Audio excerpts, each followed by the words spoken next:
आज मैं सुबह-सुबह यहाँ के एक प्राचीन मंदिर में गया। आज मैं सुबह-सुबह मंदिर में गया आज। तो वहाँ चर्चा चली कि अध्यात्म ही मुक्ति का रास्ता है और कोई रास्ता नहीं। अध्यात्म से ही मनुष्य मनुष्य बनता है। फिर मनुष्य के अंदर देवत्व प्राप्त होता है। मनुष्य फिर निर्वाण को प्राप्त हो जाता है, मुक्ति को प्राप्त हो जाता है। अध्यात्म ही मूल जड़ है। बिना अध्यात्म के मनुष्य का जीवन व्यर्थ है। सत्य है, अकाट्य सत्य है।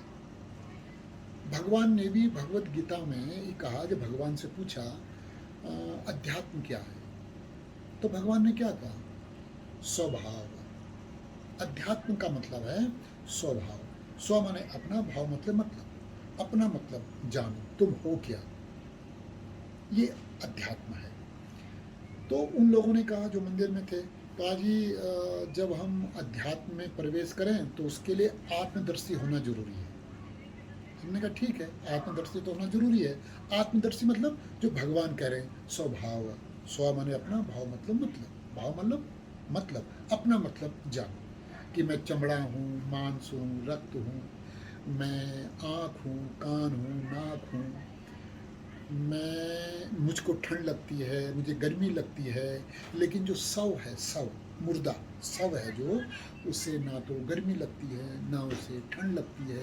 वो अंतर क्यों हो रहा है, इसके बारे में चिंतन, अपने बारे में चिंतन। शरीर और शरीर के अंदर जो शरीर को जो शक्ति चला रही है, उसके विषय में चिंतन। इसको अध्यात्म कहते हैं, आत्मदर्शन कहते हैं। और इसकी तरफ जो लगे हैं उन्हें आत्मदर्शी कहते हैं, आत्मदर्शी। लेकिन हमने उनसे कहा कि आत्मदर्शी से पहले मनुष्य को बनना पड़ेगा समदर्शी।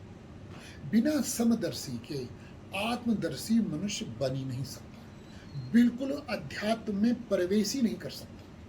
अध्यात्म की पहली जो सीढ़ी है, पहला जो पायदान है, पहला जो शुरुआत है अध्यात्म की, वो है पहले मनुष्य को बनना पड़ेगा समदर्शी। समदर्शी जब वो समदर्शी बनता है तब वो आत्मदर्शी बनने की तरफ बढ़ता है। समदर्शी का मतलब क्या है? समदर्शी का मतलब है कि जैसे मैं मतलब कोई भी मनुष्य, जैसे मुझको आदर, अधिकार, अवसर की चाह है कि मुझको आदर मिले, अधिकार मिले, अवसर मिले, वैसे ही दूसरा मनुष्य भी चाहता है। जैसे मैं अपने लिए आदर, अधिकार, अवसर चाहता हूँ, वैसे ही दूसरा भी चाहता है। उसको मिले, उसको भी मिले, मुझको भी मिले तो उसको भी मिले। क्या मिले? आदर, अधिकार, अवसर।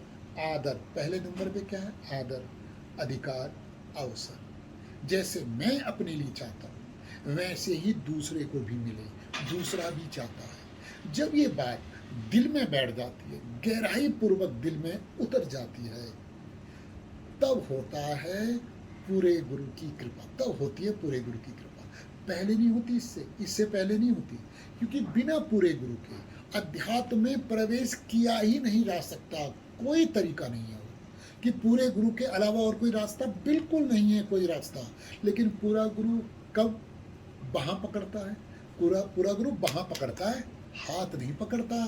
पूरा गुरु बाहाँ पकड़ता है, फिर वो बाहाँ पकड़ के ले जाता है आत्मदर्शी पथ पर, आत्मदर्शी बनने के पथ पर ले जाता है। लेकिन पहली शर्त क्या है? समदर्शी। तो पहला जो इसका हिस्सा है, पहला हिस्सा अध्यात्म का है, समदर्शी बनो। फिर आत्मदर्शी, फिर तत्वदर्शी। तत्वदर्शी अंतिम पड़ाव है। वहाँ से मनुष्य का निर्माण हो जाता है। वो मनुष्य पूरा हो जाता है, वो भी पूरा हो जाता है। इसलिए कहा गया कि समदर्शी होना जरूरी है। समदर्शी होने में जो बाधाएं हैं, उनसे घृणा करो। घृणा भी पवित्र शब्द है, लेकिन जो तुम्हें खिलाए, जो तुम्हें खिला दे, तुम्हें मनुष्य बना दे, ऐसी घृणा ठीक है। जो जो तुम्हें समदर्शी बनाने में बाधा है, उससे घृणा करो। जैसे जाति व्यवस्था, जाति व्यवस्था समदर्शी नहीं बनाने देती, बाधा है जाति व्यवस्था, घृणा करो। पूंजीवादी व्यवस्था